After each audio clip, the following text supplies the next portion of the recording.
Good afternoon, JCPS. Welcome and thank you for joining us for a special episode with our partners from UK Next Gen.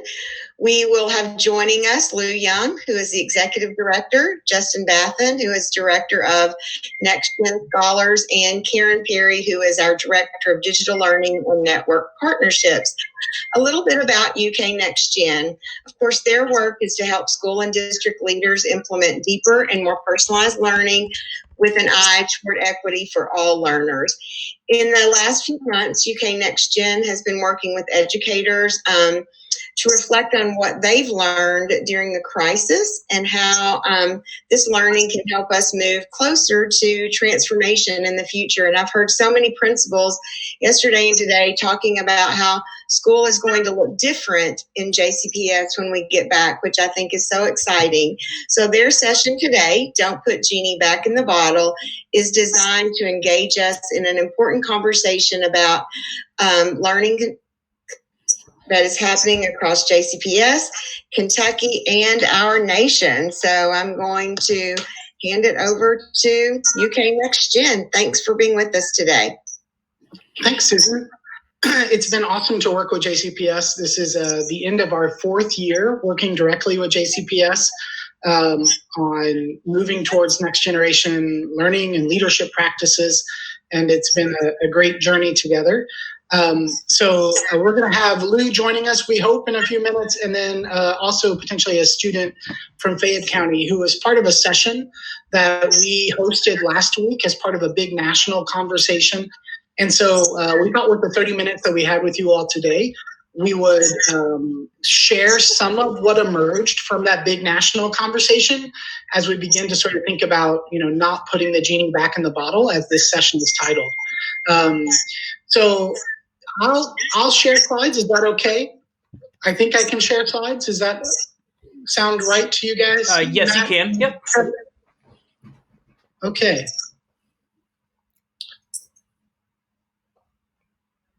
I have to let Google do that sharing with us. We'll give Google the permission to do that sharing. While Justin's doing that, I'll just give a little bit more context. Last week, we were in a national conversation called A New Way Forward. That was really a conversation that was about, we're in this period of time now that's just been super disruptive to school generally. And so what are we going to do to figure a new way forward? What is school going to look like? Reflecting on what we're learning right now, but what should school look like when we return, not to regular business as usual, but to a new approach to learning. So the national conversation was what kind of spurred our thinking, and also our thinking and our discussions that we've had with educators all over Kentucky, doing the good work of figuring this out right now on behalf of kids in Kentucky. So the idea, the title of Not Putting Genie Back in the Bottle is really a nod to the idea that this period of disruption in education has let the traditional genie out of the bottle, and we really can't go back to what it has been. So one of the questions that we really want to be thinking about today are what are the elements of learning that shouldn't go back to what it was.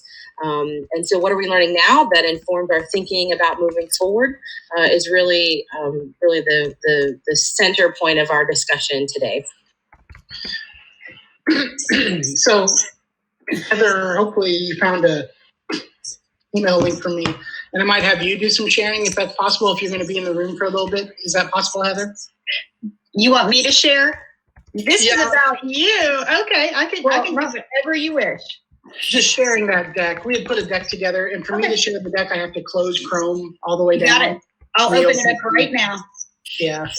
Sorry, team. We at the University of Kentucky, we live completely in Zoom world, and so our Google Meet skills are a little below par.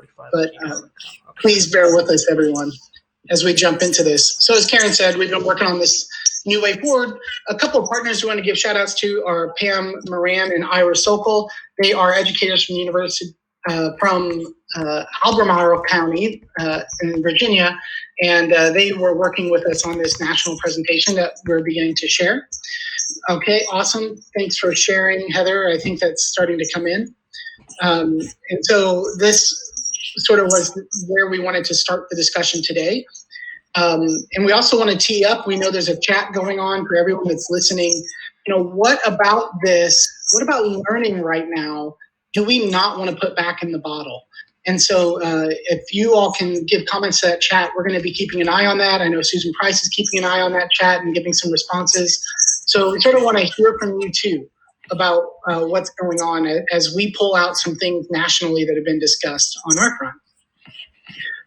Oh, hey, Natalia, good to see you. So Natalia, we'll have you set up for just a couple of minutes here. So can you jump forward 2 slides, Heather? Yep, one more. Okay, super. So on this particular slide, we want to show you sort of like what we want to reflect on. Our current objectives around NTI, what's working, what's not working there.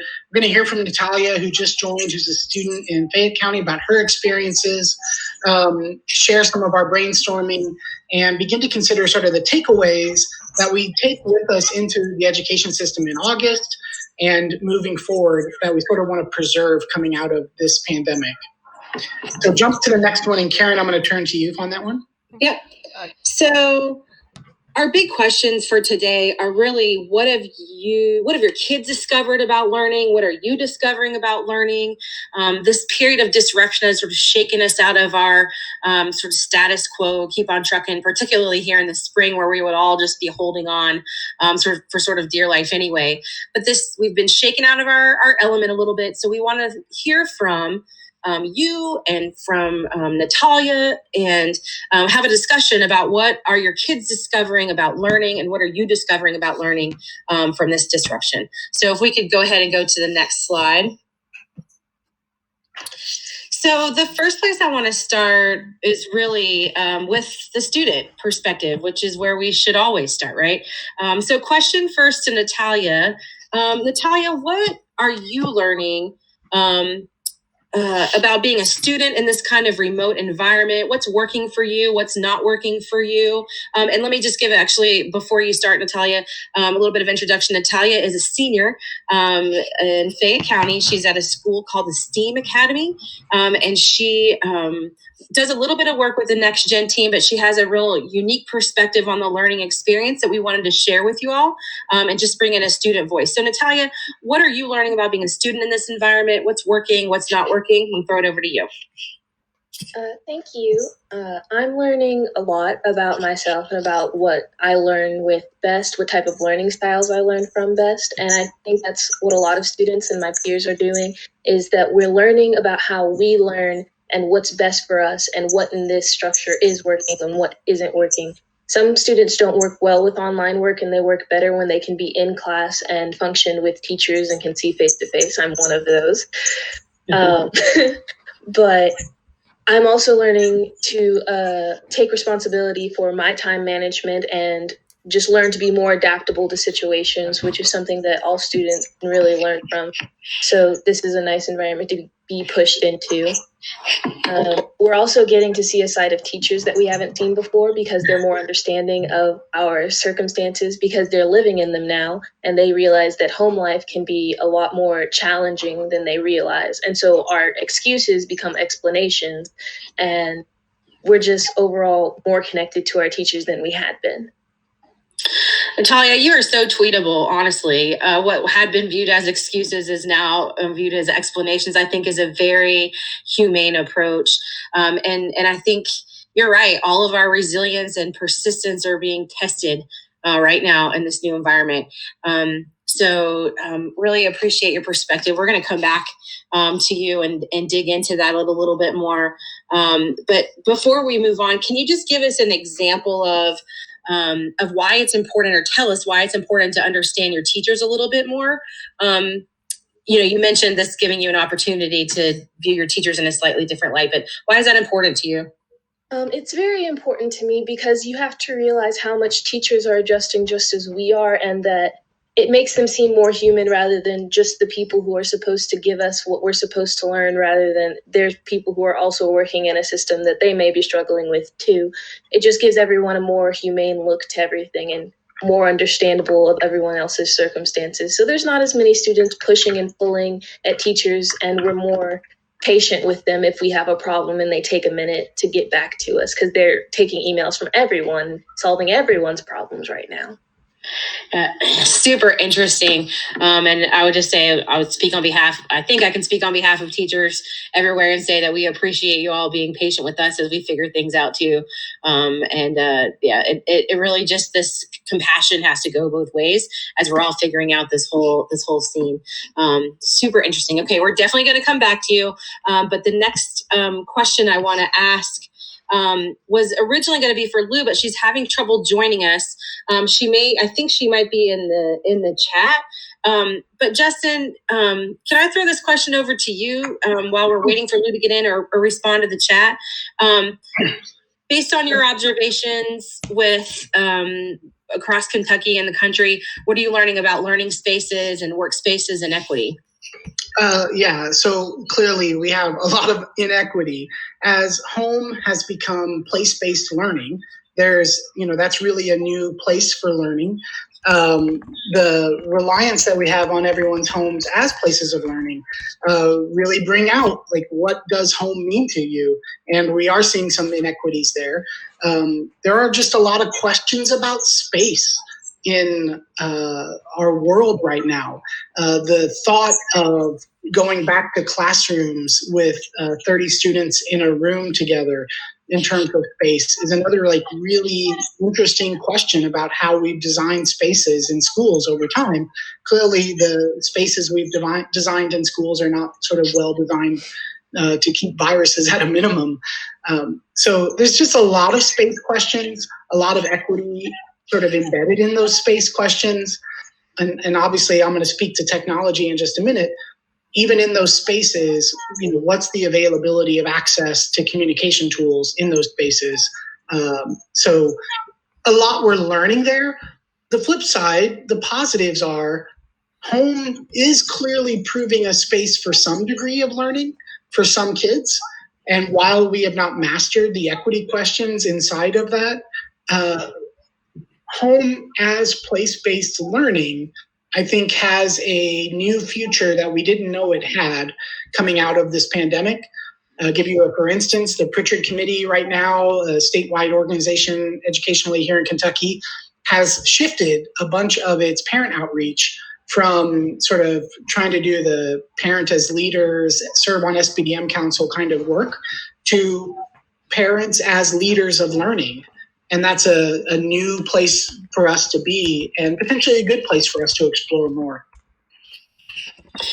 Yeah, absolutely. I think there's just so much for us to learn about how to really reach out to kids in these sort of new learning circumstances.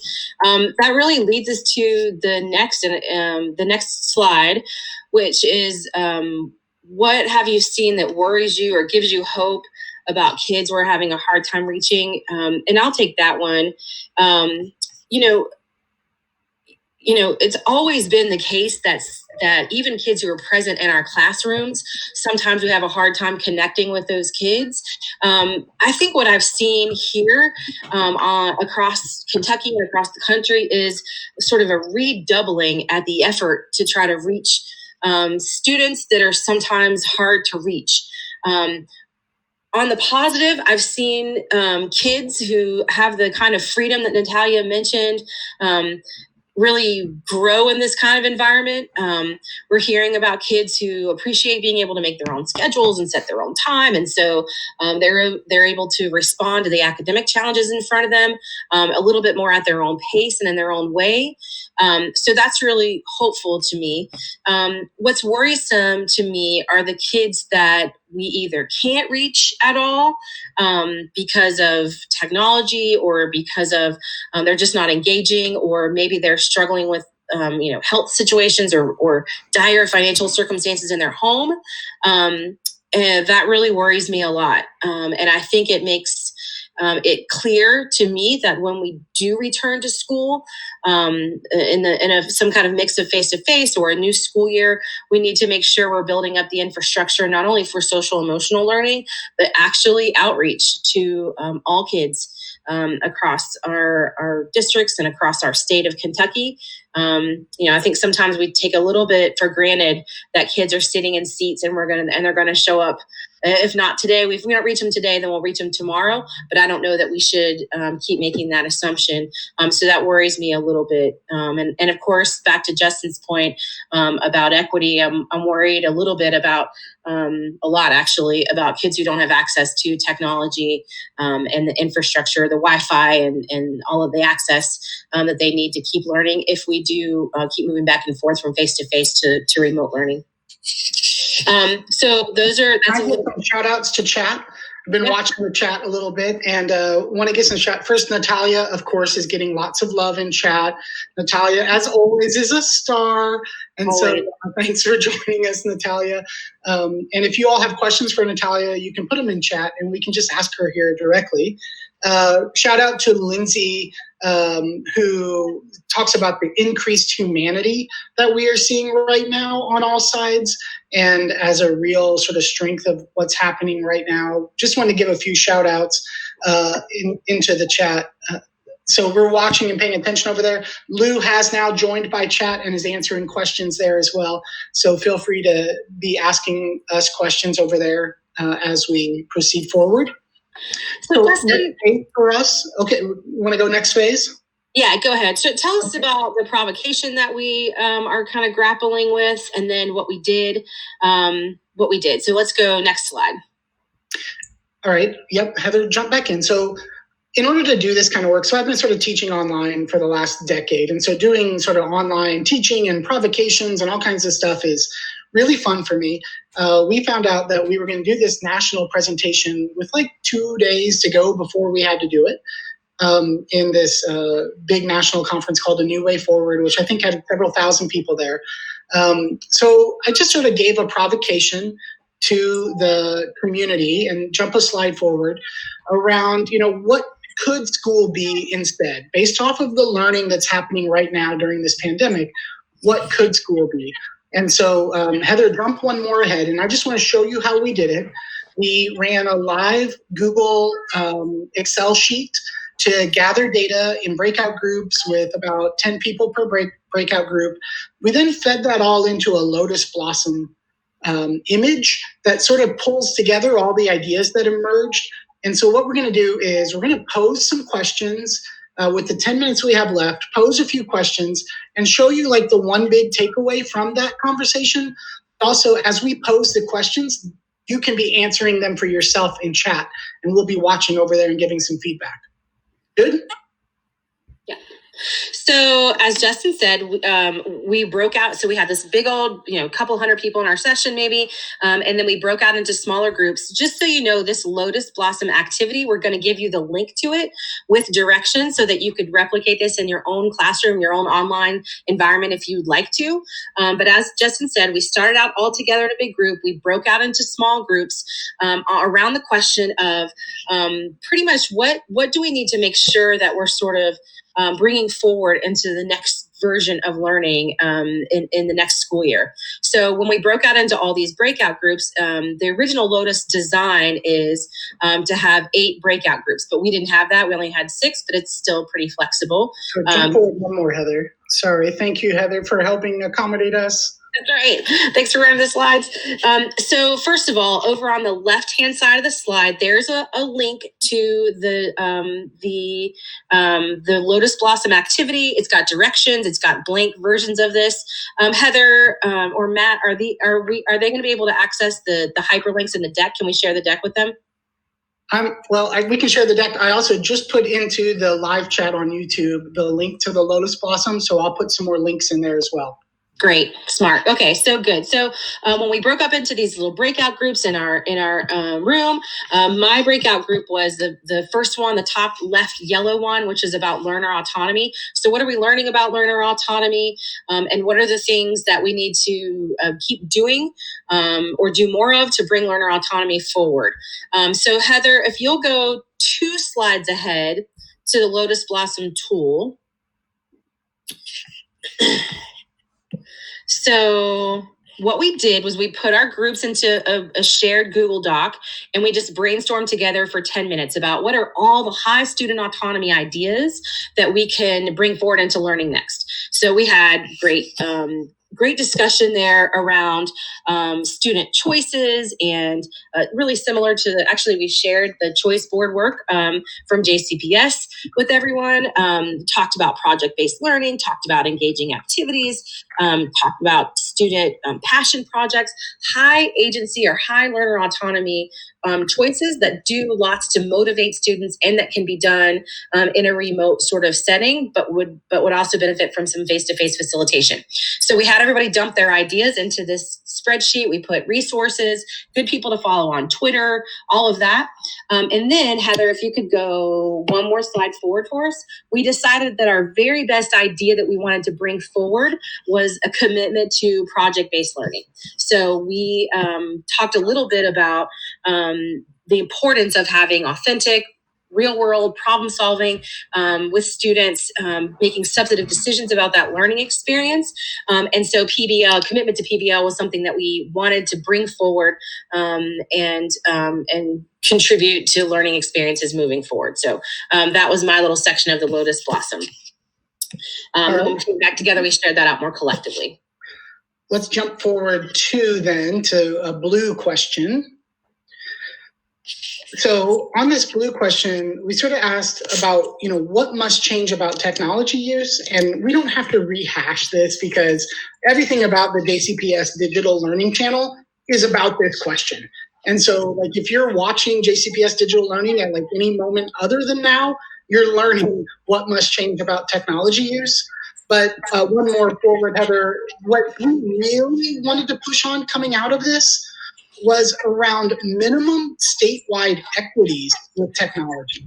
That one thing we have learned really clearly through this pandemic is that we do not have statewide equity when it comes to how much access kids are getting to communication tools that are proving absolutely vital during this pandemic. But those communication tools have always been vital. Access to the internet is a right these days. Access to information is a right these days. And so we as an education system coming out of this need to push really hard on sort of minimum equitable expectations for technology use, both at school and at home. So that was our big takeaway around the technology one. And again, interested as we discuss these, what your thoughts are over in chat. And Lou and Susan are over there in chat, and I'm trying to keep up as much as I can. So you can help answer these questions for us too. So Heather, if we can go to the next one, and the next part of the Lotus was really a discussion about assessment. And Lou led this little breakout group about how might assessment need to change in a more student-centered environment. And so if you could just show us the next slide, there was lots of good discussion there about the role of assessment and what assessment might look like in a more student-centered environment. Really good ideas about how kids can help co-create what their assessments are, how it's important for us to be assessing the soft skills like the JCPS backpack skills, less dependence, of course, on state testing or eliminating state testing. The idea that kids should be presenting, and there's tons of valuable learning that happens through that whole process because of the meaningful and actionable feedback that comes back from that. So next generation assessment, their best idea that came out of that, and one that sort of ties it all together, is the idea that kids can help co-create and co-construct what their assessment looks like. And we really believe that JCPS is on to really good work with the JCPS backpack as you all continue to refine that practice moving forward. So I'm looking at the time thinking, Natalia's still with us. Yeah, let's ask Natalia a question. we've got a couple minutes left. So Natalia, you got to take part in this big national conversation and see a bunch of educators come up with these ideas. What resonated with you as a learner during this process as like one thing that you definitely want educators to take away from this process? Well, the thing that I really liked that everyone was talking about was equity, and they were really thinking about how kids don't have all the same access. I remember very vividly before the quarantine happened that a kid I knew, we were given an assignment that had to be done at home, and it was an online assignment, but he didn't have access to anything internet-wise, and he had no transportation for it, and he was given a 0 because he wasn't able to do the work.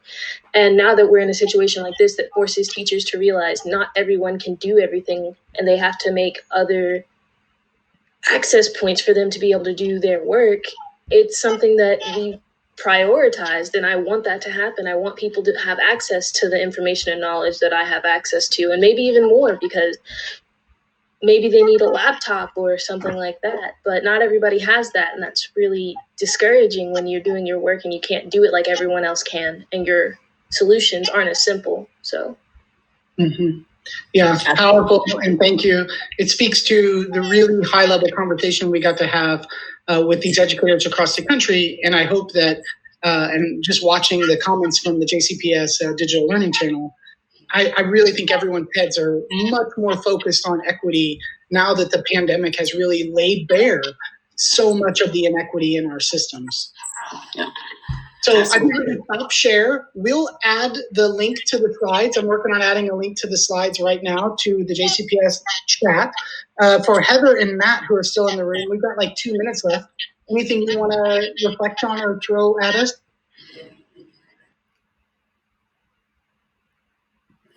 Well, I just want to say thank you for bearing with us when we had our technology problems earlier. I haven't met any of you yet, except for you, Dr. Beth, and you were actually my educational law professor when I was going through my grad program. So it's nice to see you again, and cool to have that connection. So, Absolutely, the name looks familiar to me for sure. Heather, you got anything? You're muted, Heather. Thank you. So many silver linings. We featured some amazing digital leaders in the principal's seat today and yesterday. And just, one of the questions we asked is about where do they see, like, how are we going to build the ramp up to the new school year, and where do we go next? And just some ways that they're thinking about ESS support, like never before, and their ESS strategy.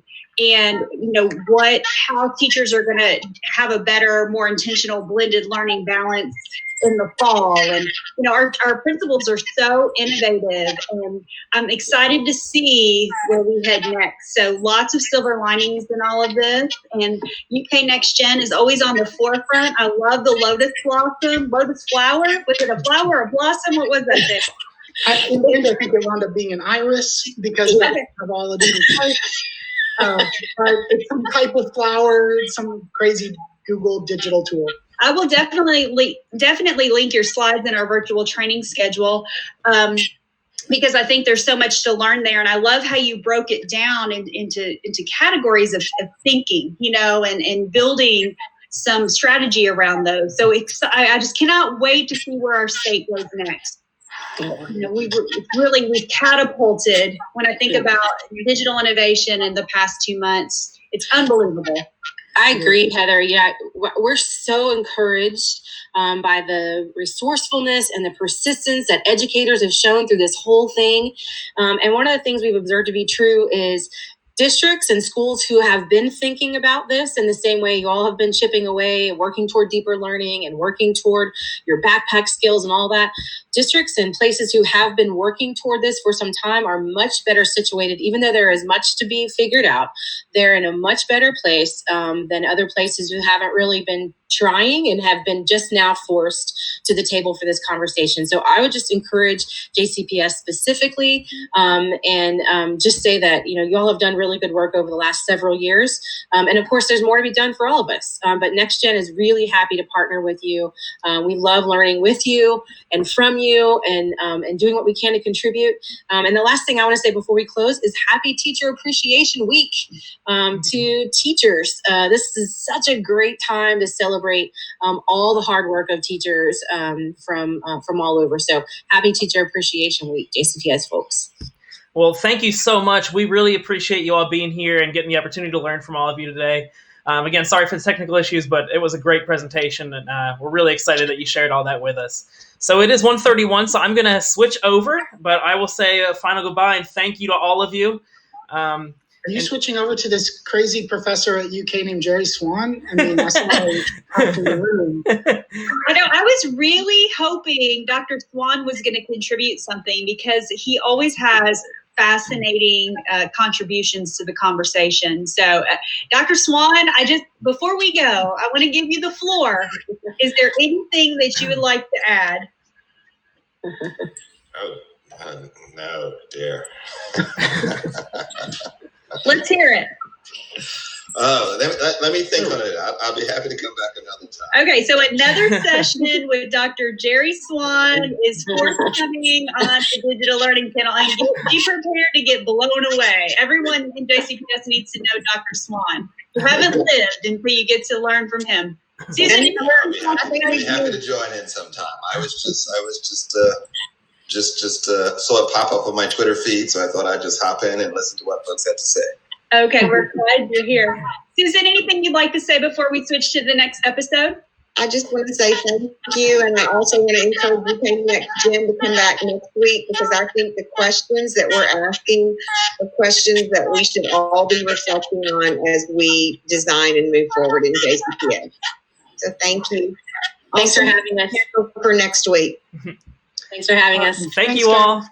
Bye, friends. Bye. Light stream here, send a live.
I got to do this all over again. Dang it.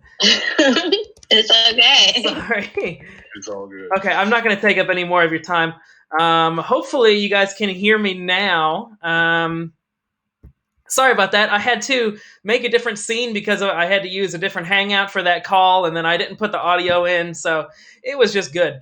So I'm not going to take up any more time right now. I'll let you see the virtual training schedule, what we're looking at. We're doing Tinkercad for NTI lessons with Danielle Washburn from Digital Innovation and Don Bacon, who is the STC at Iroquois High School. So I'm going to let you guys take it away. Yes. And before Don Bacon, because this is really all him takes away, I just want to personally thank Don Bacon for coming on the show and sharing all that you have knowledge about Tinkercad. I know that this is going to be an awesome session, especially for our middle school and high school students. So without further ado, now I turn it over to the incredible STC, Don Bacon. Hello, everybody. How are you doing today? Okay. No one can actually respond, so I'm just excited. So I'm going to be sharing with you Tinkercad today. In fact, I'll go ahead and share my screen. And I want to spend a lot of time talking about this. Okay, can everybody see the screen? Okay, yes, we can. I just want to say I love your blue blockers, by the way, Don. They look great. Oh, and my wife helped me pick out a matching shirt, so it looked really cool. And now you can't see it, but it's a great look for the day. but I'm really excited to share this with everybody. So Tinkercad is actually presented by Autodesk, and Autodesk actually makes the computer-aided design is what CAD stands for. They make that program for us. And so we use that in our classes for our industry certification. And so it's a complex program. I actually don't have it on my home computer here, else I'd show it to you as well. So when students get into that, they're creating in 3D. It's really, really awesome, but it's also sort of overwhelming at first. And so what's really cool about Tinkercad is that it's a completely online, cloud-based CAD program. You can actually use it on iPad. You can use it on Android. You can use it on your phone even. I do think it's a lot more powerful of a tool to use with like your keyboard and your mouse, but you can definitely still create using your phone. And that's also really the big thing. And the reason I've been using Tinkercad a lot during my NTI lessons in my choice boards is that I want students to be able to play around with something and create something so that every lesson that we do isn't just about like writing or checking in, but it's also about here are the things that I can take and I can make. So I'm going to go ahead and sign in and kind of get started and share a lot of the stuff that goes through. So for everybody, you can sign in with your Google credentials, just like we have with anything else. So I'm going to go ahead and get in there. All of your students will sign in this way. This is going to immediately take me to the dashboard. And if I need to slow down, please let me know, because I get really excited and I start talking really fast. No, you're doing great. You're doing great. So, and if there's questions on the, if anybody has questions or anything, I can't see the chat right now, but if you'll just chime in, that would be great. So the dashboard here, this is like just the introductory spot. And so this is all of the 3D designs that I have that I've gotten started with, and we're going to go through quite a few things today, and even stuff that's past 3D. So in the dashboard, there's classes. You can actually set up classes within this. It's not actually what I do. I have students just take a screenshot and put that in a Google Doc and turn that into Google Classroom. I think that's a little bit easier since that's what we've gotten used to in my classroom as well. There's a gallery. So people create tons of stuff that you can actually just see within Tinkercad. And it's wild. I can't make anything this complex at all just yet myself. But when your students get on, like they can go through there. There's also like a search up here. So if they wanted to look for stuff, if they wanted to create a phone case, and I'll show you some of the things they can do with that. There's already templates that are out there as well. So students can kind of create on top of that along with what they were going to do from the jump. But really, the big thing that I've been using during NTI is this Learn tab right here. So my students have already gotten started with Tinkercad. We use it in our classroom already. But what Tinkercad does is that it does a great job of showing you how you can create in 3D using all of this stuff from the program. So on my screen here, when I went to that Learn tab, it starts off with starters. And in these starters here, it just shows you the most basic way that you can get started. So if I click on this one here, it literally shows you like it's got little steps here on the left. And I'll actually move this out of the way here. So for every single thing that's part of their lessons, what they do is that they give you an outline and then they have some directions over here for you on the left as well. And basically you can scroll through and you're just copying what they're doing at first, right? So it's just there to show you, how can I use this program? So if you look over here on the right, there's like basic geometric shapes. There's text that you can play with as well. And so this CAD program, instead of you taking a 2D drawing, which is what we do in like Autodesk Inventor, you take a 2D drawing and make that into 3D. Everything you're doing here is already in 3D, and you're manipulating those items as you move around on it. There's a view cube, there's a work plane, and all of those lessons are going to take you through each of those so that you can basically start to build some efficacy when you're using Tinkercad. If you've never used a CAD program before, it would be great to go ahead and start with these, because it starts to show you, oh, this is how these get done.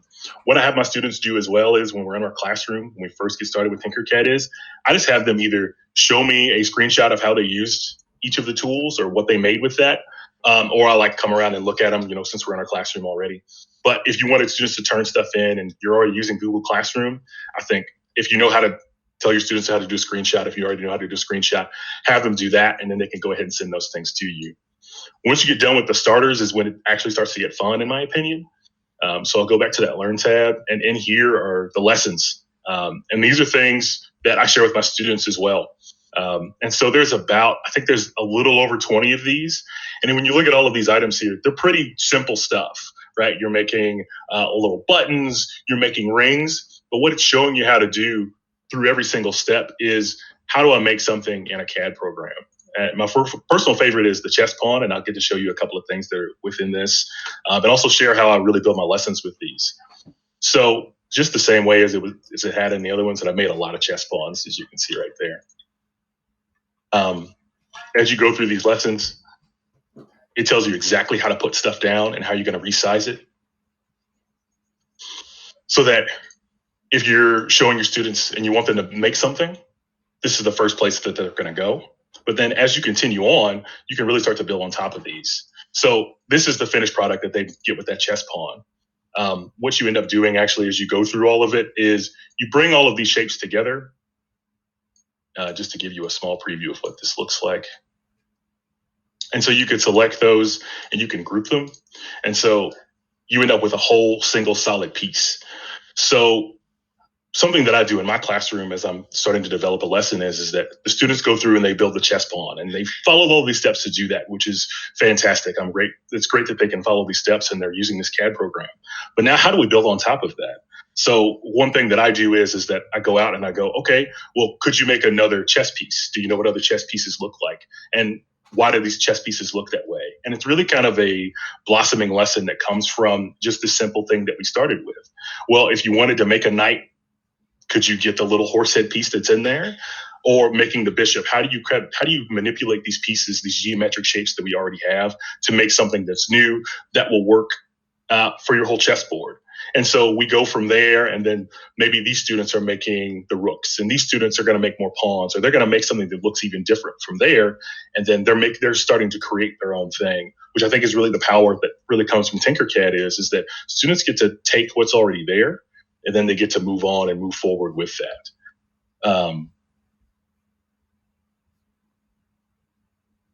Okay, now let me go back again. And so I was going to say, which I totally agree with. I know in the chat, Russ Hockenberry, he said that he made a Fight Club trophy on Tinkercad once. So, and then Carl Walton said that I love the hands-on activities to enhance student learning. That's Carl, by the way. So. And what I like about Tinkercad as well is that I know a lot of schools are getting 3D printers, and I really enjoy 3D printers. They can also be really frustrating as they break down and whatever else. But it's great when you can go out and you can find things to 3D print. You know, you get on Thingiverse or whatever else, and you find something that you can 3D print out. But it's even cooler when a student creates something and you get to take that and you get to put that on the 3D printer, and then it's their thing, it's their name, it's everything else. So depending on where your engagement is with your students, I really liked what I've been enjoying doing with my students in Tinkercad is actually using these projects. And so usually will take it and I'll connect it to some piece of curriculum that we're already doing. And so in the projects tab, it's actually a little bit different. They actually give you connections to the next generation science standards when you go in there, and Common Core standards as well. And then I haven't done every single one of these, but they do the same thing. They do give you instructions on the left-hand plane, but this time it really allows students to start creating on their own. So it doesn't give you that little bitty outline. It does tell you, oh, this is how this is going to look if you do it this way, but they can do it however they want to, which makes it, I think, for an even better experience, because now the students have to think, well, what do I actually want this to look like? If I was going to make a house, what's this going to do? How's this piece going to fit here? How's that piece going to fit there? Just as well, while I'm here in this tab, I do want to show you, besides these geometric shapes that are here, and this text tool that's here, they actually have a ton of stuff that you can bring in from other places. So there's text and numbers already. You can put like little characters together. So they've got glasses and little pieces of things like that. The thing that I think is really, really, really cool is there's this Smithsonian tab. And so they've got you can bring a Triceratops skull into it. You can bring a spaceship that's already made in here. And so they can also build on top of those things. So if you were like one of the lessons that I did was what would a lunar colony look like, right? And so it's letting students take some things that are already there, if they're still really building some efficacy for how do I use Tinkercad? Can I really do this on my own? Well, they can also take some of the stuff that's already there and build on top of those things. And there's all kinds of cool stuff that's in there that they can play around with and have fun with. Just as well, one of the other really cool things that you can do is that let's say you already had your students maybe working in Autodesk Inventor and they've got some of their files on their Google Drive and you wanted them to continue working. There's an import that's right up here. And in import, like I've saved one of my students' things already. So I can import his CAD file, and I'll take this other stuff off of here real quick. And so this student, this is actually an old project, but he was working on a little phone case. And so I took that CAD file from something else already. You'll save it as a common file called an STL. And then you can import it into Tinkercad, and so you can continue to play around with it there. Nice. You can also bring in like picture files. They need to be saved as an SVG. The only way I know how to do that is with Adobe Illustrator. There's some converters online, but I'm always worried about those because like who knows what kind of spyware that you get with any kind of converter that's already on the internet. But like with stuff that's already there, so like you could bring in like there's free SVG files as well. And so I just found this one real quick just to kind of give an example. Oh, I should have. This one came out huge. You can also resize them when you do this. I'll show that again real quick. So you can take those files in and then you can actually decide on what the size is going to be. And so, especially when it comes to customizing some things, my students, like they want to have a Nike check or they want to have Louis Vuitton or whatever else, right? They can find those files. And if you have access to Illustrator, then you can help them convert those over and then they can bring those into their projects as well. And so it's just another layer of like, oh, hey, like I want to make this and how do I make this look cool? How do I really do this in a way that would make me excited and have a lot of fun with. So as far as digital creation, this is one of the best things that I think I've been able to do is let the students kind of play around in 3D, give them a prompt to work on something, and then usually in the next week or two, we continue to build on that thing. I really think that working in 3D is a skill that I would love to see more students come to high school with. So especially if you're a middle school teacher or elementary school teacher and you're like, oh, maybe I'll use this. Any teacher who's already teaching with CAD would be just overjoyed because when students come in and they already have that skill of thinking about putting things together and learning from the constraints that are there, it's amazing for us because then they really get to start to do the powerful stuff that's within these programs.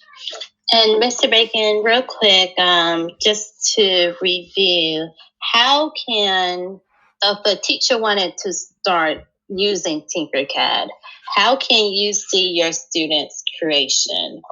Do they submit it using Screencastify or do they share the project with you through Tinkercad? How does that happen? So what I've had my students doing is doing screenshots, but what you can do is especially just because I have students are engaged all at different times, but you can actually create a class in Tinkercad and then they can share those things with you through Tinkercad already. So that's probably the easiest way to do it. You can also, like when you're in one of these designs, you can just hit send to, and then that way you can actually just send the file of your design as well to your teacher. So you could save it and send it as an email or post that in Google Classroom. And you can also put them in some of these 3D communities that already exist that are there as well. Wow. I went over that like screenshot thing with my students so often before we left because I just wanted them, I was like, I know they know how to screenshot already. So if they submit this way, because every time I tell them something new, it's a whole other thing. But yeah, they can do all those sending through Tinkercad. Perfect. Okay. Yeah. So, and the 3D part is just the beginning. What I've also used with some of these. Oh, this time is like flying by. I feel like I've just been zooming and chatting and talking. It's good. It's okay. Great. If there's other questions, like I'm sorry, I do this in my classroom too. I get so excited. So the other part, and something that's a lot more specific to engineering technology, but it is pretty cool is that there used to be a website called circuits.io, and it actually became part of Tinkercad just a couple of years ago.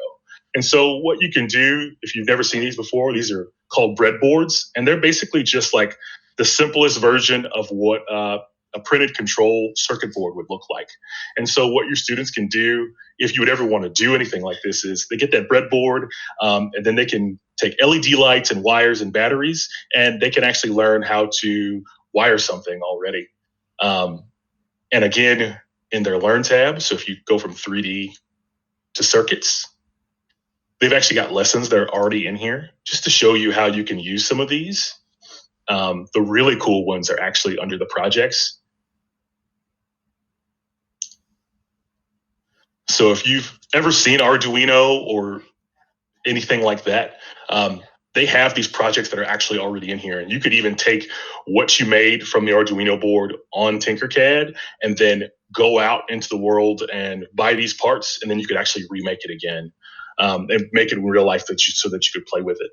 I'm going to get some of these, I think, for my classroom next year for some of our electronics unit that we do. So it looks complex at first. I promise that I'm not like that great at actually making these. It gives you all of the steps just like before. So this one just gave me a picture. I opened it up in another tab, and then I went through and I remade what was already here. And so you do this, and as you go through these, not only does it do that, it also has you build the code for this Arduino board. So if you wanted to start with just students with computer science, or you wanted to have them to have something that was a little bit more tangible, I mean, obviously they can't actually touch this, but what they get to do is that they're programming this. This one's for and I haven't finished it just yet. This one's for like a color mixing lamp. So this LED light that's right here, what the students would end up doing is that they program that light to respond to different button presses. So the amount of electricity is coming through, or however they decide to program it, it's going to show red, yellow, blue, green. And so they get to play around with those things with some code. Again, these lessons are already there. So if you're just getting your students started and you wanted them to be able to share something with you, you can just go through that Learn tab, go to circuits this time, and then in these projects, there's already some stuff that's there. So you don't necessarily have to come up with, okay, I've got to teach my students how to use a color mixing lamp, and so I'm going to do a whole Screencastify part and do all of this. Instead, those things are there, and instead you get to kind of facilitate and help your students build upon that and then make those connections. So some of the hard work is already done for you with these. And then the last part I'll show, and then we can kind of talk, just kind of go over some other things is, and I haven't used this yet at all, but they just put in code blocks in these, which I think are going to be amazing. Let me actually go back to the create part. So instead of making something, you would actually, in this, you get to do some of the like snap block coding, and it creates it in Tinkercad. So I'll just hit play. This is like the generic one that's there, but it'll go through all of those, and it's going to make this little Lego block. So instead of me drawing all those different pieces, it's actually already got that programmed in there to do, which is just, it blew my mind when I saw this. I just saw it like last week, and I was like, how am I getting my students to do this? I'm not really even sure yet. I mean, this is awesome. I didn't even know this part of Tinkercad existed. Oh, yeah. Wow. Yeah. So I've got to learn how to do that, and then I want to start doing some stuff with my students. They actually don't have CAD lessons for these yet, so you really have to play around with it. And I think playing around with something is just one of the best ways that you can kind of get started. Mm-hmm. And definitely, with any new technology, I mean, just like what you said, playing around with it, experiencing the different platform is really key to learning what the platform is all about. Indeed, yeah. Like I feel like all of the things that I've gotten good with Tinkercad have also come from students. So like I'll learn how to do something, and I'm like, oh guys, look how cool this is. And then 2 days later, they're like, well, Mr. Bacon, did you know you could do this? And I'm like, no. But that's the good thing about students, especially at the high school level or any level per se. You don't have to be the expert in that product, in that tool, because really the student, once you introduce that tool to the students, they're going to take it, they're going to find out everything that they can about it, and then they're going to learn and then teach you something as that teacher. So absolutely. Don, we had a question in the chat from Elaine Ebenatha. She wanted to know, how is CAD used in like the workforce? Like, what would be kind of the real world application of that? Oh man. So really one of the biggest things, I could go on about this, is right now they're doing rapid prototyping. So what used to happen is that I would come up with a design for something, and then we would send it off to a plastics factory, and they would figure out how to make this thing, and then we would get it back in, a week or 2 weeks or 3 weeks. What happens now is that when I go and make something in CAD, I can actually take that and 3D print it. And so that turnaround turns into just one day. Now we can look at, does this thing fit? So whether it be like you're making a small part, maybe you're making like a little toy, or maybe you're even like trying out and you're thinking, okay, how can we make it maybe like a prosthetic? All of those things, you can make them a lot faster. Just as well, we actually had one of our business partners, we did a field trip with them like a week before we went a week before we left school. And what they do with CAD is that they actually make all kinds of piping solutions. And so again, it's one of those things where we could go out and build this and make a huge prototype. Or with CAD, what you're doing is you're saying, okay, here's this complex piece. Let's go ahead and draw this out and make it within a computer, so that we know here are all the constraints that we would have. So then later when we have it, we can go ahead and print this thing out, and we can take a look at it and see what it's really used. And there's a lot more stuff as well that I don't even know about, but those are the things that I definitely know already. That is awesome. We have 3 minutes left. Any closing? And I know you're coming back on Thursday. So anything you want to close this out with? No, I mean, thanks for hopping in, and hopefully you get to use this and build on some things. And I guess I can stop screen sharing at this point. Hopefully you got some things out of this, and hopefully you get a chance to use this, even if it's something you start playing with now and you decide to build that into your stuff next year. I think that this is just something that's absolutely fantastic to use. And I'll make sure I'll get some of the stuff that they showed us from our field trip, just to kind of show, hey, this is how CAD is really used when we start to move forward. So you can see some of those things. Because it's great when you see it in Tinkercad. It's like bright colors and all this stuff. And Inventor, everything is gray until you put some materials down on it or whatever else.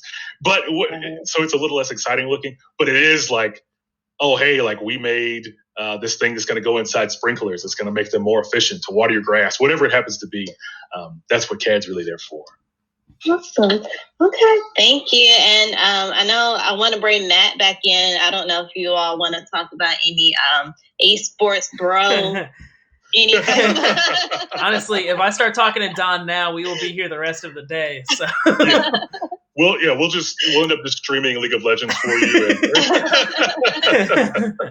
Well, Don, thank you so much, and Danielle, thank you as well. For those of you watching, Don Bacon's one of those people that if I talk to him, like I can't stop talking to him, and I smile the entire time. Like he's just such a good guy. So great teacher, great leader, great esports coach, just great everything. So thank you, Don. Thank you. Y'all got to make me blush. All right. Y'all have a good day. Thank you for having me on, and I look forward to talking more on Thursday. All right. So good. Thank you. See y'all later. Alrighty, so coming up, we are at 1:59 right now. We have, I believe, 2 sessions left. I'm sorry.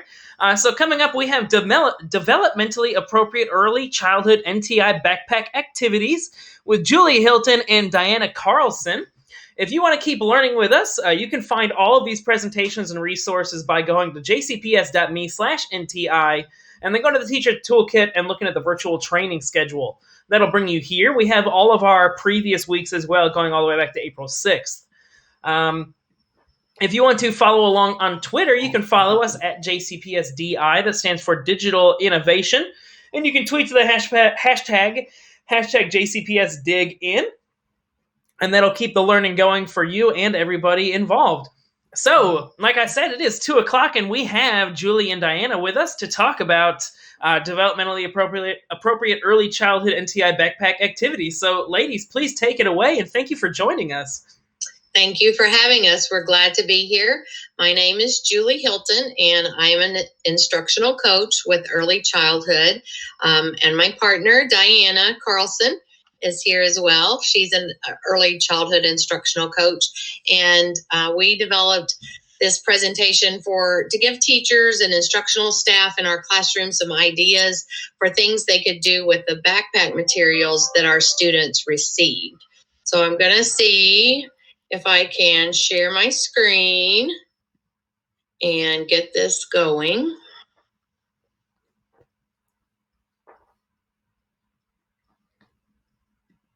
Perfect. So let me get here and turn on the captions. Just make sure you hit hide on that box there too. Okay, perfect. That's great. Thank you. Okay, so I think we're good to go. Yep. So we're going to share some ideas for the materials that our students and families received. They received a backpack of materials to support their learning during this NTI time away from our traditional classrooms. And hopefully these will be activities that our instructional staff could share in their Google Classrooms, whether it be to post one or two of the slides each day, or post the presentation as another resource for the families. So this is what the backpack looked like that the students received. And the materials that are in the backpack was a set of foam alphabet letters. They also received some crayons, a glue stick, a pencil, and a pencil grip. Some scissors, the world's coolest scissors, because they will not cut hair or clothing, but they cut paper just fine. They're like magical. A transition to school journal, which has drawing pages in it for the students to use. A set of number cards from 1 to 20 that are tactile, so they have kind of that sand feel to them and provide that tactile input for students. An activity calendar that has some suggested activities in it, and then you can check off the boxes as you do those activities with your student. And the calendar is both in English and Spanish. And then the plastic counting links that are kind of in the center of the picture there came with the backpack. So that's what our families received. And so we're just going to try to share some ideas for ways they could use these learning materials at home throughout this NTI period to help their child learn and have hands-on experiences. So we're going to start with the number cards, and I'm just going to share some of the activities that Diana and I came up with together. One of those would be to have a Feely bag or box. We want to be very aware that we don't want to ask parents to go out and get extra things. So they could use any kind of container that they have at home and put all the number cards in those. Then they would let their child reach in and pick out a number. And if they could name the number, then they could keep it. And if not, then we would want the parent to share with them the number name, let them trace it with their fingers so they get that additional input, and then put it back in the box for another turn. For those kids who maybe that's going to be a little easy, they know all their numbers 1 to 20, you could see if they could recognize the number by feel before they even pull it out of the bag. So we want to make sure as instructional staff use these activities, they think about the students in their classroom and how they might need to individualize them for their students. I also have some teachers that are taking activities that they're planning in general, but then they may create specific assignments based on the needs of their students. So they might provide a more challenging activity for a few students and send that as an assignment specific to them. Another idea would be to have a number hunt. So the parent or an older sibling could hide the cards either in a specific room or throughout the house, and then challenge the child to find them in number order. So they would find the 1 and then the 2. Again, if that's a little too difficult or challenging or frustrating, you could just let the child find all the cards and then place them in order after they had them all. We just want to be really aware of how we best support our students. Another activity to do with the number cards would be to place out a sequence of 4 or 5 number cards and show the sequence to the child.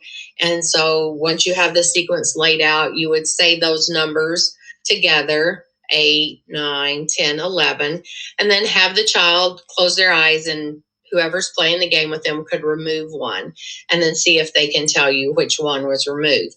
Again, if 4 numbers in a row is too difficult, then you could take it down to 3 numbers, or if that's too easy, then you could add a few more numbers. These activities could also be ideas that the teachers could take and make a video to model the activities as well. Another idea would be a color and number hunt. So with their eyes closed, because kids like to close their eyes and reach in and pull things out, they could pick one number card and then pick one plastic link. So for example, if they pulled out a number 7 card and a red link, then they would have to search the house to try to find 7 red items. And kids like things like that. So that could be fun. Another one would be how many altogether, with some beginning addition with our kids. So you would let the child pick 2 number cards and see if they could determine the total of the 2 number cards together. So they might pull out a 3 and a 5 and see if they have that ability to count on or count up to determine the total. For some children, this would be a little too challenging, and so they might need objects placed with the number cards, toys, pennies, anything the parent had available, just to help them be able to count the total all together. And one more activity for the number cards would be number exercising. Again, the child could pick a number card out of a bag, whatever container they have, and then name an exercise to do. So if they picked a 5, they might say jumping jacks. This is something the whole family could be involved in, and we know that our young students need lots of opportunities to move, and they learn when they're getting that input through a lot of different ways. So jumping jacks, counting to 5, that's providing a lot of input to their brains and making those connections. So this would be another great way to use the number cards. That's the end of our suggestions for the number cards. Were there any questions about those or anything that came up? No, I haven't seen anything in the chat. All right. Just nice activities for the home. Yeah. All right. We'll move on to the foam alphabet letters.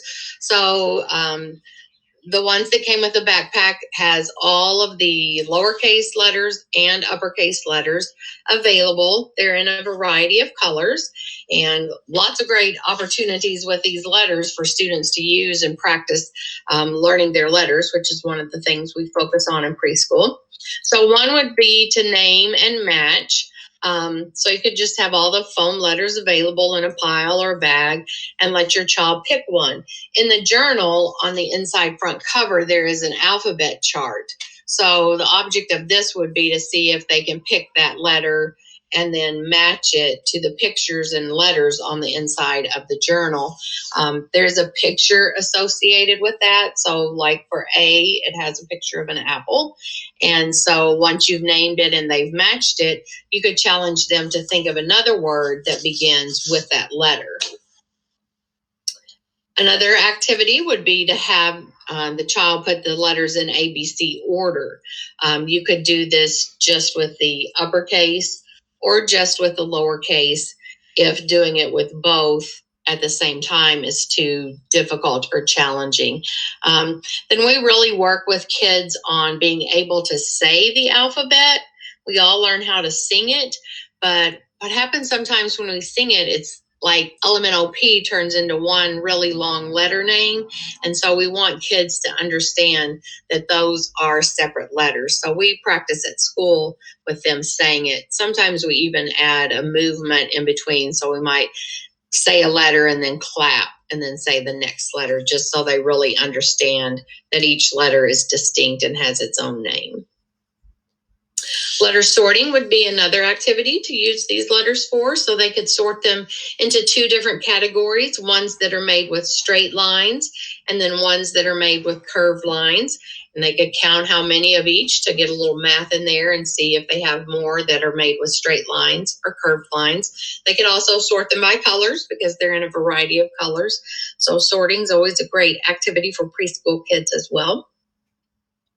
Another one would be to match the uppercase and lowercase letters, and then name them. So we know for some kids, some of the letters are easier, like uppercase W and lowercase w look the same, but some letters look different. Uppercase B and lowercase b look different than each other. So helping them learn which letters go together, and if they need a visual support, they could use that chart again that's in the front of the journal.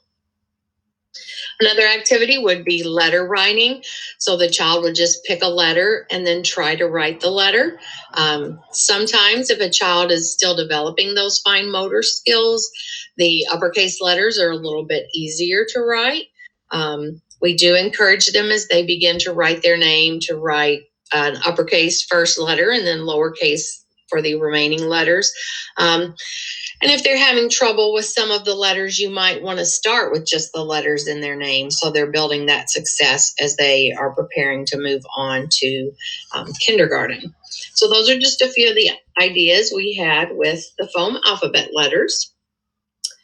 Our next material we're going to talk about is the links, the plastic links that came in the backpack. And these are kind of cool, can be used in a lot of ways.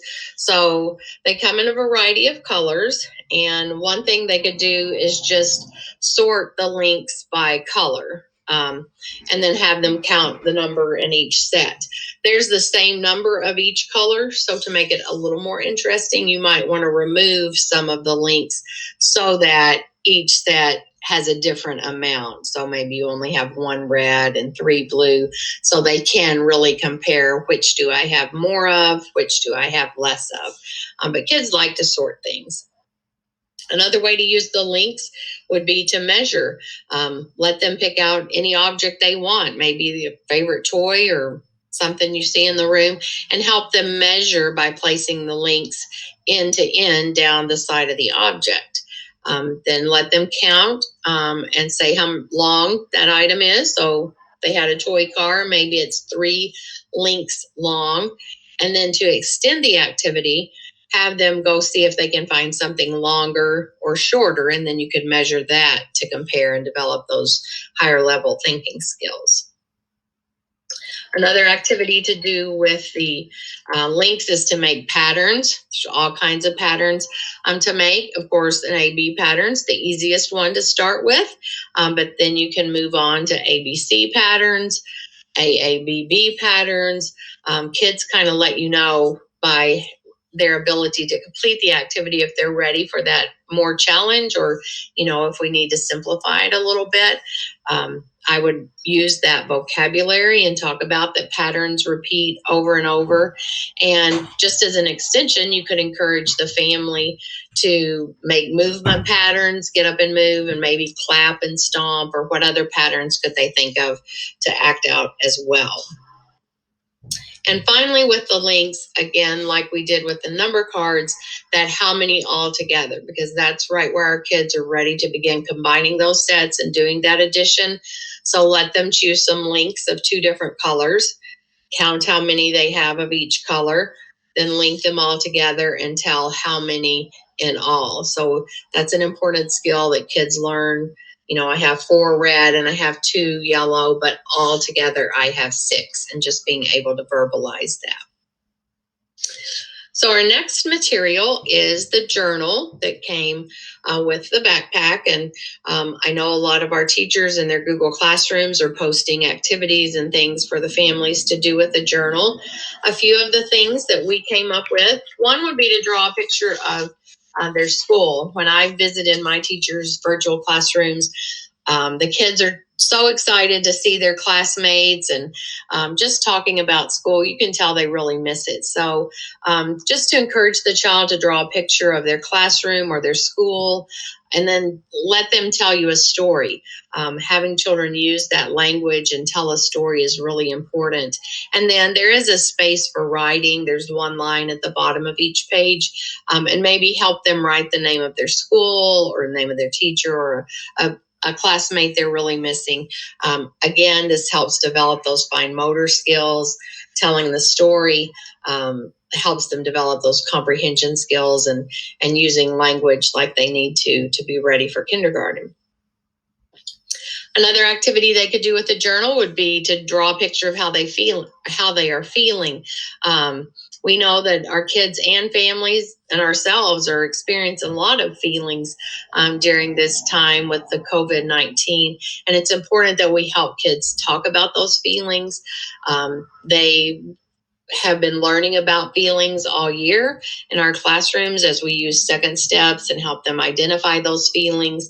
And so just continuing that conversation and making sure that kids are talking about their feelings with people they feel safe with is important. So they could draw a picture of how they're feeling and write the feeling word with adult help if needed, and then just share why they're feeling that way, and maybe other people in the family could share as well.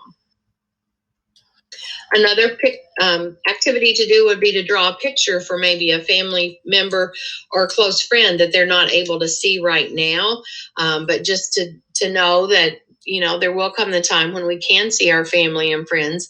And so looking to the future and just having them draw that picture and talk about what they want to do when they're able to see their grandparent or, you know, their aunt, whoever that family member is that they're really missing. And our final suggestion for the journal would be safe and healthy at home. So we've been talking about this a lot in our Google Classrooms and sharing some resources for families on ways to stay safe and healthy at home.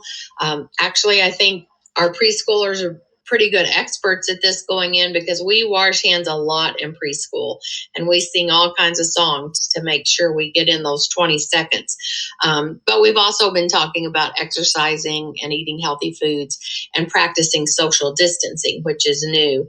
And so just having a conversation at home about that and having them draw a picture and talk about that would be another way to use the journal. Next, we'll talk about the scissors and the glue stick. Again, these are the coolest scissors ever. So they're safe to use at home, and I'm so glad these were included in the backpack, because I know sometimes parents don't want their kids to have scissors at home. I've been teaching a long time, and I've had kids cut their hair before, and that's never the phone call you want to have to make home. So these are great that they won't cut the kids' hair. So here's a few activities they could do with their scissors and their glue stick and using their journal or some paper. So a letter hunt. They could take junk mail, magazines, empty food boxes, and look for the letters in their name and cut those out, and then glue them in their journal. See if they can glue those letters in the right order. After they've glued the letters in their name in their journal, then they could practice writing their name. And just help make sure that kids are holding scissors correctly. Scissor skills are sometimes hard for kids to develop. So this is a great time to practice that before they go to kindergarten. Another activity would be snipping paper. This is an early scissor skill activity. So again, junk mail, a magazine, just snipping along the edge to make that fringe. If they're able to do that, then drawing lines or shapes on some of that scrap paper and letting them cut those out is good practice for kids as well.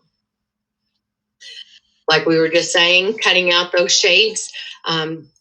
We've been teaching them how to draw those simple shapes, how to make the lines and how many sides shapes have. So if they're able, let them draw those shapes. If they need help, then a parent or sibling could help them, and then practice cutting out those shapes. And of course, include conversations about shapes and do you see other shapes in our house like this? Just really integrating learning experiences in as many ways as possible. Another would be to cut and collage. So someone could give them an idea. It could be the teacher in the Google Classroom.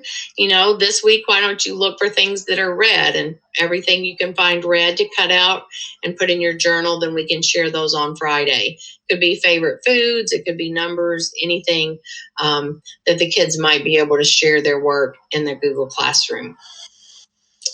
Our last material we're going to talk about is the crayons, which came with the backpack. And so they got 8 crayons, the basic colors.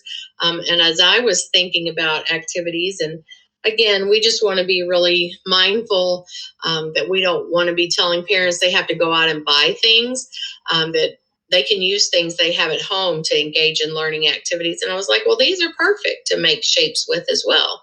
So that's one of our activities we're going to talk about. The first would be to do a color hunt. So let them pick a crayon and then try to find something in the room the same color.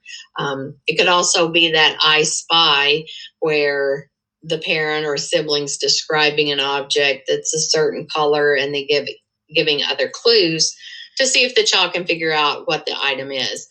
This is sometimes a fun game for the family to play together and just let everybody have a turn to kind of be the one saying I Spy. Another one would be making the shapes. Like I said, they're great for making squares, triangles, and rectangles. In the journal on the back cover, they also have the 4 basic shapes. So if they need a reference point, you could show one of the shapes and then see if the kids can make it using the crayons.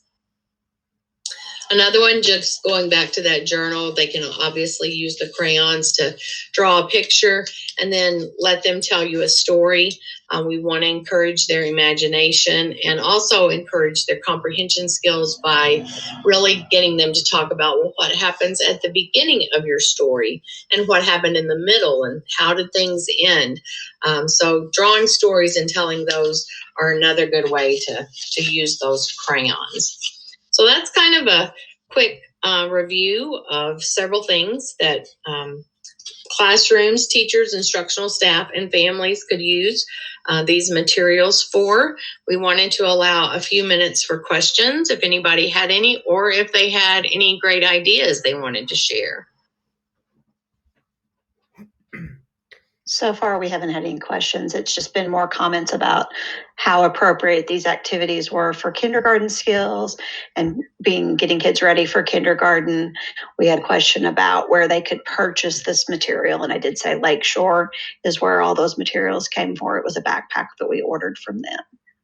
Right. Well, I will go ahead and share our contact information if people have any questions or think of something afterwards. There is both mine and Diana's email address. We don't have any numbers or anything. We're just Julie.Hilton and Diana with 2 N's .Carlson at jefferson.kyschools.us. And then I did also put up, we have an Child Development and Education Google Classroom for sharing of ideas, and some of them are activity ideas with these backpack materials. Teachers can share videos, activities they've done in their classrooms. It's just kind of a sharing site for all of our early childhood staff, and any of the early childhood staff is welcome to join. I put the class code there. They should have received an invitation right when NTI started, but I wanted to highlight that as another place to go for resources and ideas as we proceed through a few more weeks of NTI, just making sure we can keep activities engaging and exciting for our students.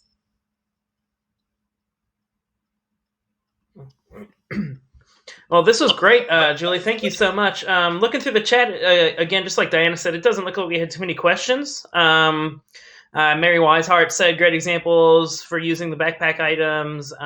Russ Hockenberry said he wants the scissors. Kristen Hager said there's a lot of great ways to use the journal. It's a great idea for the backpack. What else do we have here? Elaine Evanatha suggested the Super Y alphabet song, which, have you heard that one before? I haven't. I told her we would have to look it up. Yeah. I was Googling it while Julie was talking. I'll have to share that. Yeah. So for those of you watching, I don't know if we can play it or not. I'm not sure about copyright stuff, and I don't want to get our channel canceled. But it's very uncomfortable to listen to. Just because of how it splits up the alphabet, and it weirded me out the first time I heard it. So. I'll definitely have to check that out. Yeah. Well, this was great. Thank you so much. Do you all have anything else? Final thoughts or anything to leave us with? Just we want kids and families to be having fun. We want them to be doing hands-on activities. We know it's challenging. It's challenging for all of us. And so, just any ways that we can support teachers as they support their families, that's what we're here for. We're going to be on again next week, I think, sharing some of these same ideas and hopefully maybe a few new ideas. So you can catch us again next week. Well, that's great. Well, thank you all so much. We appreciate having you. Thank you for having us. Yes, thank you for having us. Thank you. Have a good one. Thank you. All right, everybody, still with us. Thank you so much. Everyone left the call. So we have about 5 minutes until our next session starts. Remember, you can find all of the resources that we use in these videos by going to jcps.me/NTI, clicking on the NTI Teacher Toolkit either at the top or by clicking on the Teacher Toolkit icon. And then you go to the virtual training schedule. And on there, we have everything is linked in here. So if you look earlier today, the UK Next Gen team was able to get their presentation linked in there. And we have Julie and Diana have their presentation linked in from yesterday, which we'll move over and link into today as well. So coming up next is adding Spark to your NTI lessons, part 3, with the ladies that have done part 1 and part 2.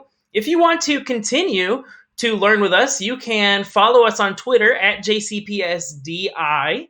That stands for Digital Innovation. All right, just want to make sure I'm not muted.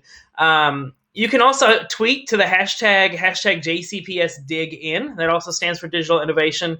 And what we've been doing every week is we have been doing some JCPS Dig In chats. So if we take a look here, you can see Ms. Johnson up here said A4. So every Monday at 8 o'clock, we have been doing a JCPS Dig In Twitter chat. Our first one was on April 27th. Our last one was just yesterday. And that was led by a bunch of our awesome elementary school digital innovation leaders. Coming up on Monday, the 11th at 8 o'clock, we'll have another Dig In chat led by some awesome middle school digital innovation leaders. And then finally on May 18th, which is our one of the last Mondays of NTI for us, we will have the high school digital innovation leaders that will be developing those questions and leading us then.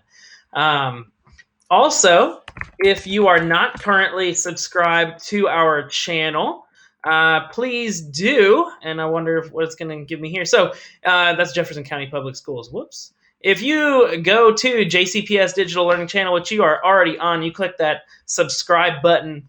It will alert you whenever we have new videos. It'll put that on your front page for you there. That way you can keep learning. And we are uploading and splitting all of these videos. So everything you see on our channel the past few days is going to be split up into individual sections and posted under uploads. And I can show you where those are if we go to jcpsdigitallearning.com. And if you go to videos, you can see all of them there, or you can go to playlists and everything that we've done the past several weeks. You can see we have 80 videos in the NTI support playlist there. We have other things like Principal, Read Write. If we have videos that fall under math or English or science, we're putting those there as well. So, looks like we've got Tiffany and Jennifer in, and I believe we're still waiting on Lindsay. If you are joining us, this is about to be our last session of the afternoon. So if we take a look at one more time at our schedule, we have some suggested available on-demand videos for you. The ones we recommend for today are Study Island and tiered MTSS supports, and virtual tools for number talks and inquiry with Elizabeth Reed. And you can find those if you just click on the links in there where it says available on demand. Throughout the rest of the week, on Friday, we will be doing a blended learning in action series for an hour at 9 o'clock and 9:30. And that'll be the whole digital innovation team coming together and talking through a book study that we did over blended learning and how you can best utilize it and switch to it in the classroom. But now that we have our 3 ladies in here, I'm going to go ahead and let them introduce themselves. And we can go ahead and get started on our last live session of the afternoon, which is adding Spark to your NTI lessons, part 3. Welcome, ladies. Good to have you with us again. Thank you. Thank you. All right, Lindsay. Oh, yeah. Well, good afternoon, JCPS. I'm Jenny Stith. I am from the gifted department. I'm the academic instructional coach, and I will be behind the slides today. And so I'm going to let the girls introduce themselves while I get our screen brought up. Thank you, Lindsay. You're welcome. I'm Lindsay Darwike. I am a gifted itinerant teacher for JCPS. I work at 4 different elementary schools across the district, supporting teachers, students, in primary talent pool and gifted education. Hello, my name is Tiffany Morrison. I'm also a JCPS gifted and talented itinerant teacher, and I also work with 4 schools across the district, and I'm excited to be here. And our presentation today, if you've joined us before, this is part 3. If you have not been with us, we are presenting on adding Spark to your NTI lessons by incorporating creativity into NTI. And these are all strategies that when we eventually are back in the classroom that you can easily add into classroom lessons as well. Okay. Well, I'm going to start out with some norms. I attended a virtual training a few weeks ago, and it was suggested that we have norms just like with any PD. And so I just have a few for you today.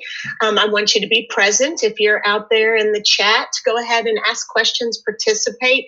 We like that, and that way it lets us know people are paying attention and using our skills we're presenting today. We want you to respect other people's perspectives, as always. Teachers oftentimes have different points of view, but we always learn from each other. So I hope that you can keep an open mind through our presentation today and find at least one strategy that will be useful for you in your classroom. And now I'm going to let Lindsay tell us what we mean by creativity. I'm sorry, Lindsay, I got messed up. All of our ideas, you all, came from this book by Patty Drapeau. It's called Sparking Student Creativity, and she presents 40 grab-and-go strategies. And so if you're looking for a great summer read, this is a very reasonably priced book, and we really found it useful. We love every single strategy, and we've been sharing them for 3 weeks now, and today is our final day to share some of our strategies. And now I apologize, Lindsay. She's going to tell you what we mean by creativity. So when we're talking about creativity, there are kind of 4 parts or aspects of creativity, and kids may not have all 4 at once, and these strategies kind of delve into different parts of those. So we wanted you to be kind of familiar with what we mean by creativity.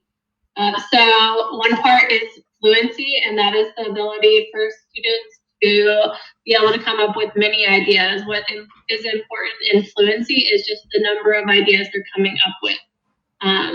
The next part is flexibility, and this is where we get into differing ideas. So we're not as much concerned with how many ideas they're coming up with, but can they come up with ideas that are different from each other, so they may be different, categorized differently or applied in different ways.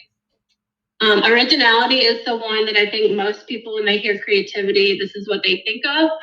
That's coming up with new or unusual or novel ideas that are different from typical ways of thinking. And then the last one is elaboration, which is just being able to take an already created idea and add details or add on to that idea.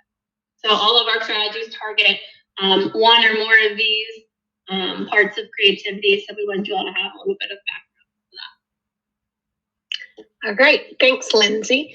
So I'm going to start out and share probably the simplest strategy. This was grab and go strategy number 1.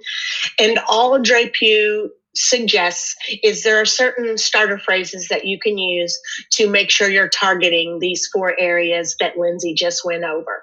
What I love about these starter phrases is, like we mentioned yesterday, some of these strategies are quite complex, and I would not suggest you start out as a beginner of teaching creativity. But this one is, if you're ready to implement creativity in your NTI lessons this week, starter phrases is a great first strategy to go with. It does target all 4 areas of creativity. And while I suggested yesterday that you wouldn't start by targeting all 4, you're going to see in a minute that you can break this down. So you wouldn't use all 4 of these starter phrases in one lesson. You might just start with flexibility or fluency. So the reason we like starter phrases is it's easy to use. It can be used for substituting for existing verbs. So all of those Bloom's taxonomy verbs, you're going to see some starter phrases that blend right into those higher level of Bloom's, which is what we want for all kids, but especially our creatively gifted kids. And then, of course, they can be used with simple or complex content. We want to go back to the can too. Any one of these starter phrases we feel can be utilized in kindergarten all the way through 12th grade in all content areas. One of our digital innovators who helped us last week was an old high school business teacher, and he was very complimentary of these strategies as well. And so I like to hear that from people from different levels than Lindsay and Tiffany and I are from. And so let's look at some examples. Here are some starter phrase examples, and they are just what they sound like. Ways to ask questions or to start lessons, or maybe even have a chat session with kids on. So fluency, you can see I will not read every single one of these. We are all professionals, but I might highlight a few that I like. And you can access our video slides on the JCPS virtual training schedule just by clicking on our names. And so for fluency, you might ask kids to brainstorm ways to do something or other uses for. One of the creativity screeners we use is, what can you do with a paperclip? Find other uses. And you would be really surprised at how creative kids can come up with and how they can use that paperclip. Things that come to mind when you hear. So maybe if you're in elementary school and you're learning sight words, you could ask students to brainstorm a list of words that come to mind when you hear one of our sight words. Not only is that going to help them remember those sight words, but it's going to expand their thinking. And so flexibility, some of my favorites are describe many possible changes to. So you're asking them to think about how they could change something, or the bottom one, ways they could improve upon something. That really is great for science and social studies and mistakes we've made. You can really brainstorm on that and get kids thinking. Originality is pretty easy. It's anytime you come up with a novel idea. So sentences like invent, make a one-of-a-kind, devise a new way to, anything like that makes kids think about original ideas. And then, of course, elaboration lends itself, I think, very well with ELA, but I think any content teacher can get elaboration. It's just the idea of starting phrases with add to, build upon, expand, things like that. So as far as grab and go strategies go, this one is super easy. And I would start with maybe fluency or flexibility and try those, and then move into some of the more complex ones or covering more than one area of creativity.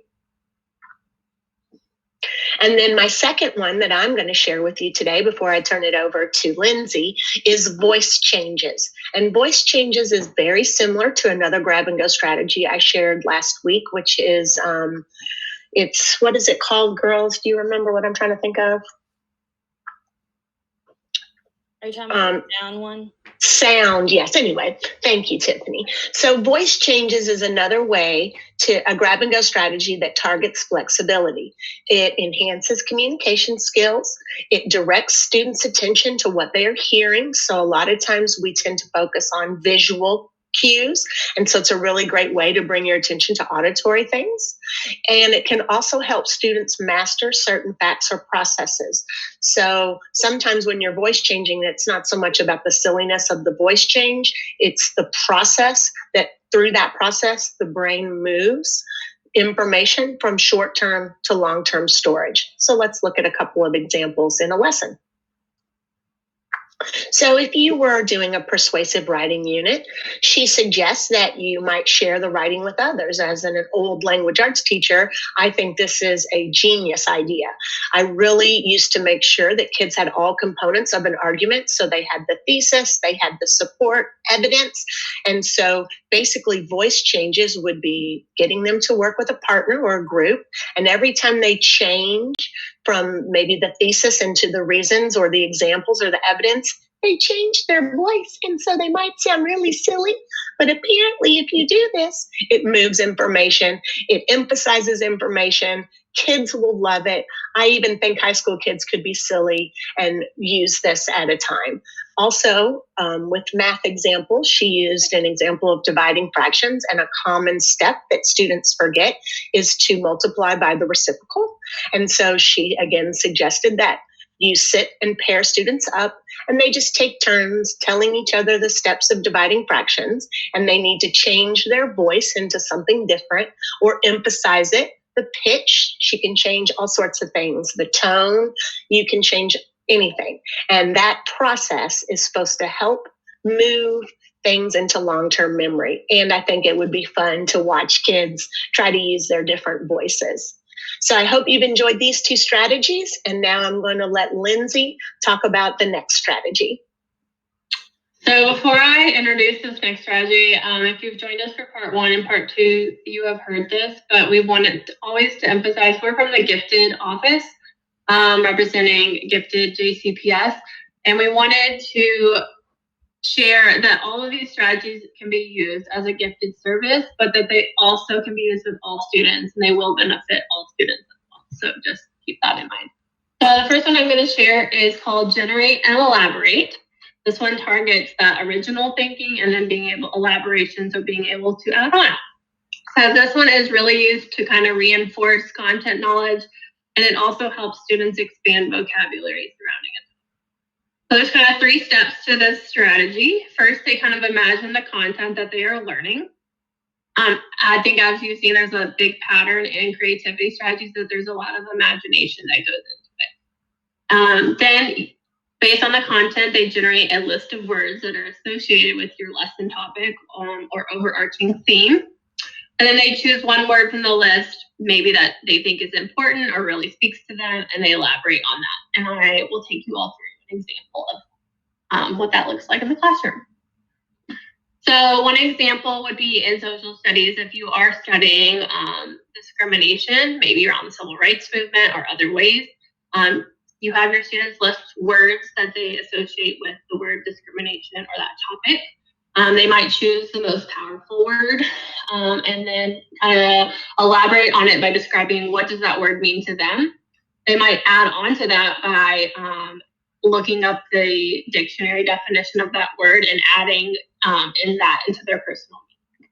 And one extension that really adds a different kind of spark or creative expands on creativity for this is to use word clouds. So when they first developed kind of that list of all the words that surround that one topic, they could create word clouds with it. And I know I linked on here on the slides a digital ones, but kids can also do this on their own. And they can really use like different fonts, sizes, colors, shapes to show connections or show importance. And they're really tapping into that creativity when they have to make those decisions about why is this word this color, this size, or in this font. And so there's a little bit of an example of a word cloud using kind of that diversity word. The next one is called Connect and Solve. This one targets fluency and flexibility, so being able to come up with many ideas and then ideas that are different from each other. So this forces students to kind of make associations between random words and a problem that they want to solve or address within the content that they're studying. So the process for this one is that the whole class generates a list of nouns. Totally random, you just have them generate a list of nouns. They do not have to be connected to the content in any way. Then you divide your class kind of into small groups, and small groups are assigned a noun. This could be done by putting words in a bowl and have them draw them, taking a sticky note off the full word, You could even have groups assign each other different nouns, but they take one of their nouns and pick or list characteristics that describe that noun. Then they use those characteristics to kind of generate connections between their noun and the lesson topics. This is where that kind of association and connection making occurs. And then lastly, they use one of their characteristics or connections to solve a problem or address a concern, whatever the content is. And then each group presents their kind of best idea to the class. So let's go through an example of what this looks like. So this is an example using the book Holes that many of us are familiar with. So the class would start by generating a list of nouns. You could have students draw 3 nouns from a bowl. Say they draw shoe, book, dog, and then decide which one they want to use. So there's a little bit of choice and helps with those associations. And they chose dog, for example. So then the groups relate the characteristics to the story situation. So their characteristics that they came up with for their noun were that dogs are friendly, they're loyal, they exercise, and they're playful. And so now they have to try to connect those characteristics to the book Holes. So for example, they might say for friendly, Stanley can dig holes with his friends. For exercises, Stanley thinks of digging holes as his new Get in Shape program.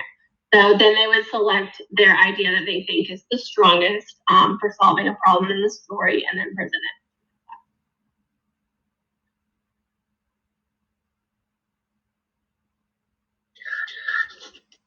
And then, we go back one, Jenny. Sorry, you faded out on me, and there we are. Go forward one. There you go, perfect. And this last one is called a Back to the Future letter. And this one is really targeting flexibility, being able to come up with different ideas. And this happens by having students think through different scenarios. So in this, students pretend that they can time travel, and they're not just going backwards, they can travel back or forward into the future as well.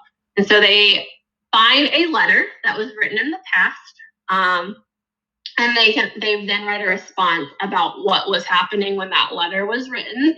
So being able to travel back in time, they apply that letter to what is happening now in their current lives, and then also being able to time travel to the future to address how this letter that they found related to the content could apply to what they think the future world will be. So I'll take you through an example of what that looks like in the classroom. So for example, for the Industrial Revolutions, students might find a letter that described why people migrated from farms to mill life into the cities. Students write back about the situation during the Industrial Revolution, so going back to address the time period of when the letter was written. They might apply that migration to their current lives or what's happening in the world currently. And then they project what future migration might look like in 25 years and write about that.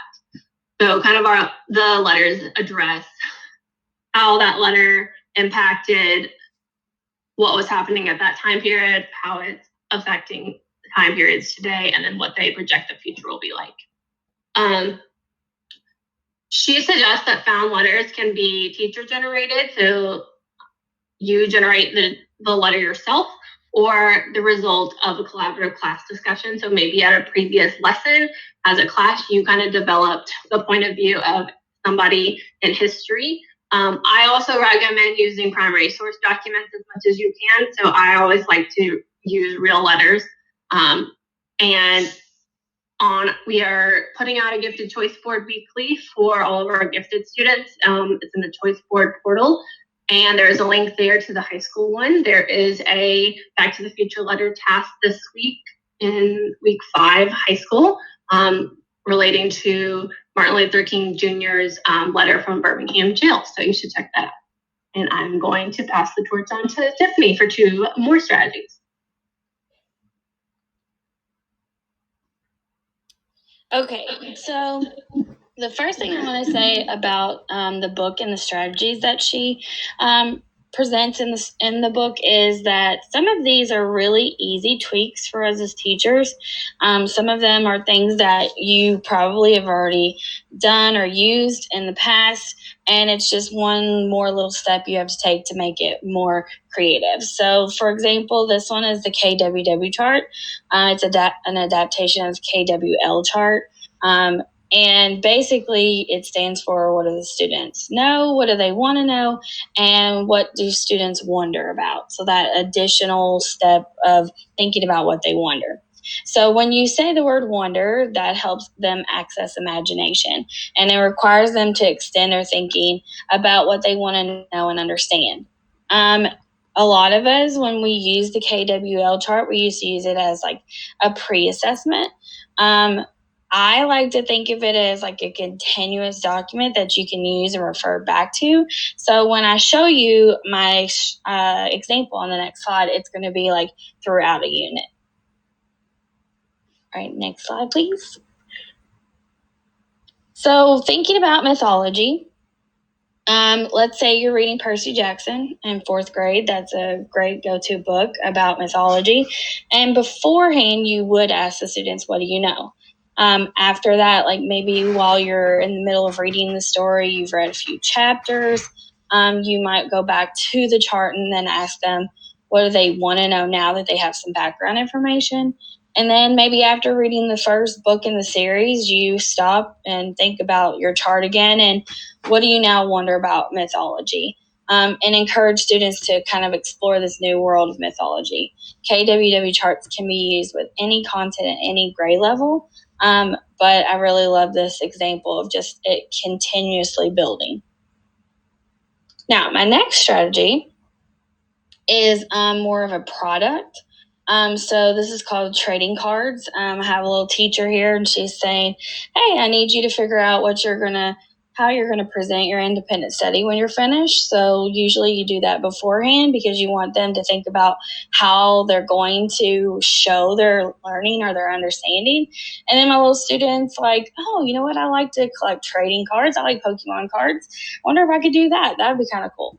So creating trading cards allows students to kind of express the content that they're learning in a creative way. They can do this many different ways. They can physically create trading cards. So take a trading card, and then after you take the trading card, kind of decorate it the way you want, maybe cut, paste like a collage, like doodles, photos, your information. Or you can make it more digital. You could use readwritethink.org. They have an actual trading card generator.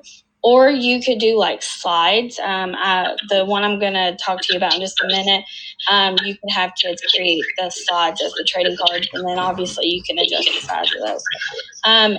This trading card motivates students to kind of study a topic more in depth, and it's just fun, so they'll like it. And this Tiffany, I hate to interrupt you. We're getting some weird feedback from somebody's microphone. I'm not sure. It might be Lindsay. Yep, there you go. Thank you. Sorry. Okay.